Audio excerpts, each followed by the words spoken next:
नहीं गए, आज तीसरा दिन शुरू हो गया है तो हमारा आर्डर आना चाहिए। तो उन्होंने कहा है कि आर्डर हो गया है, अभी थोड़ी देर में जो ही कोर्ट से वो फारिग होंगे तो वो इंशाअल्लाह ताला हमें कापी मिल जाएगी। हम उम्मीद रखते हैं कि हमें इंसाफ मिलेगा, हमें उम्मीद है, क्योंकि हमारे साथ जो नाइंसाफ़ी और ज़्यादती हुई है वो सब ने कौम ने देखा है।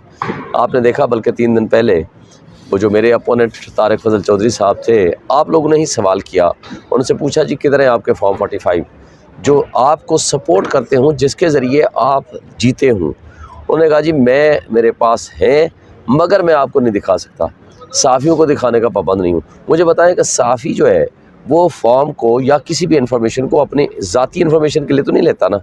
सहाफ़ी का काम है वो इन्फॉर्मेशन ले, वो पास ऑन कर दे to the public at large, और आपके ज़रिए वो इन्फॉर्मेशन लोगों तक पहुंचती है। और फिर दूसरी बात यह है कि आपने एनालिसिस करना होता है कि मेरा एक मौक़िफ़ है, एक मौक़िफ़ उसका है, और ये हमारे पास एविडेंस है।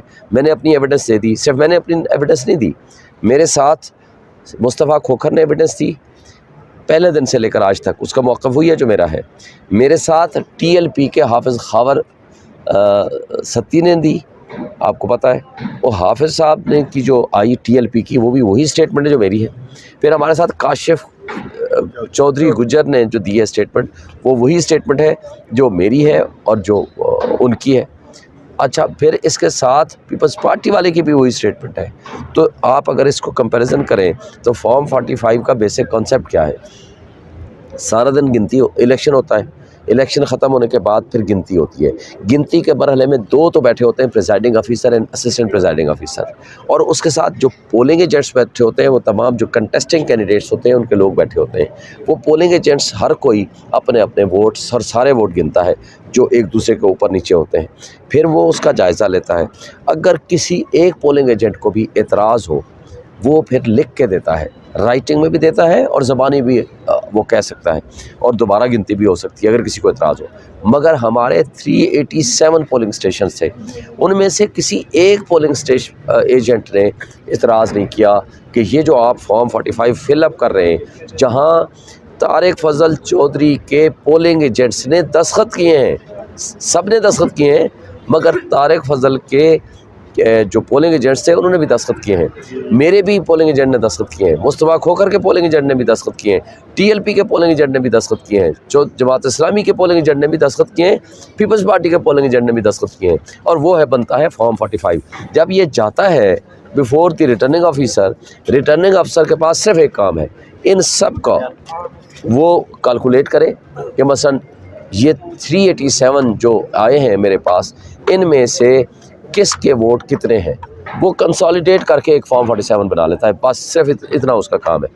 वो 47 फॉर्म जो है जब वहाँ तक पहुँचता है, जब हम सारे जीत चुके होते हैं, PTI के इंक्लूडिंग माई सेल्फ, हम इस्लामाबाद के 3 हल्के जीते हैं, और पूरा मीडिया रिपोर्ट करता है उसको, सबके सामने पूरा रिज़ल्ट आता है। हमारे पास मैंने दफ्तर में एक सेक्रेटेरिएट बनाया हुआ था, वहाँ जो ही रिज़ल्ट आता हम उसके अंदर इंडक्ट करते, उसका पोलिंग स्टेशन का नाम लिखते, हम अपने पोलिंग एजेंट का नाम लिखते, आगे हमारे पास कागज़ आ जाता ओरिजिनल फॉर्म 45, क्योंकि हमारे पास तो 2-2.5 घंटों में आ चुके थे।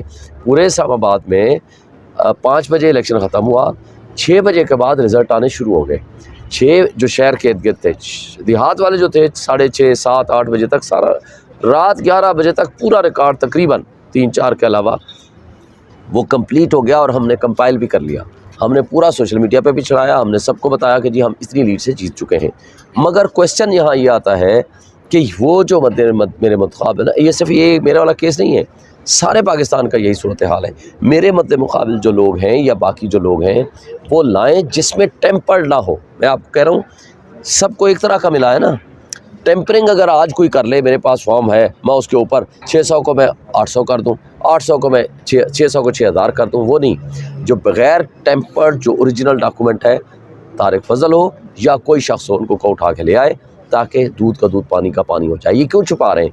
इसलिए कि इनके यहाँ चोरी है, या इन्होंने टेम्परिंग की है, या इन्होंने उसमें दस्तावेज़ात को ख़राब किया है, तो पर्चा होगा। तारिक फजल भी जेल में जाएगा, वो रिटर्निंग अफसर, उसका नाम है उस्मान अशरफ आई थिंक, वो भी जेल में जाएगा, उसके साथ जो स्टाफ मिला होगा वो भी जेल में जाएगा। हमने छोड़ना नहीं है, नौकरी से तो वो जाएंगे ही जाएंगे, मगर तारिक फजल भी जेल में जाएगा। जो उसका फोर्जरी एंड फ्रॉड का बेनिफिशरी होगा या उसके साथ मिलके उसने जो हरकत की होगी वो सारे उनके ख़िलाफ़ हम प्रोसीड करेंगे।